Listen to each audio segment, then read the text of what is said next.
what would you say to a woman in this room who desires a child and it just hasn't happened yet? As a person who's been through the adoption route, would you recommend that? Was it a beautiful experience for you? It was. No, like I said, I did not like or want children. But when God was ready for me to have a family, He gave me a dream that I had adopted a son. And it just snowballed after that. And I had not even met the children, but God had given me a love for them.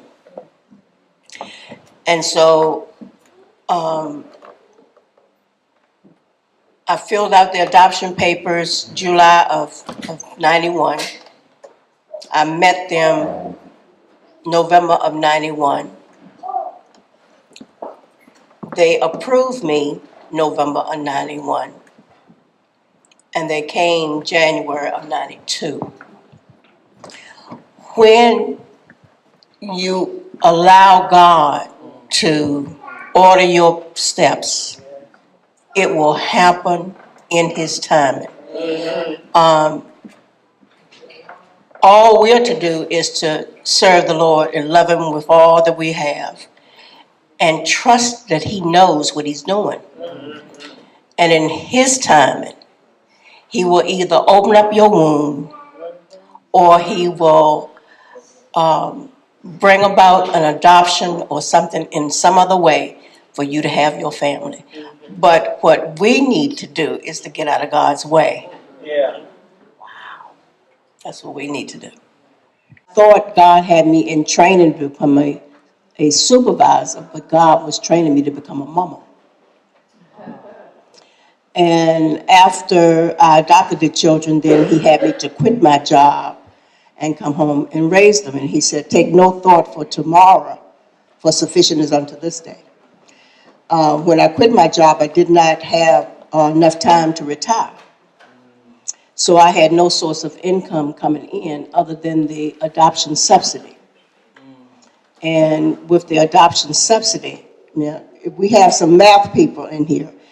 My adoption subsidy check was $11.08 a month. My house note was $5 something a month. I had a $200-some light bill. I had a phone bill. I had 3 kids to take care of. I had car insurance. I had to put gas in the car. But at the end of the month, I would still have between $600 and $800 left over. And God had me to go and buy a van. And the man said, where do you work? I said, I don't work anywhere. He said, how much do you have in your savings account? I said, I don't have a savings account. He said, do you have a cosign? And I said, no, I do not. Well, to make a long story short, I drove off with a 2001, and it was in 2001 at the time. So it was a brand new van, fully equipped. And if they had asked me to pay for the Pepsi-Cola that they gave me, I would not have had the money. But God provided. I love it.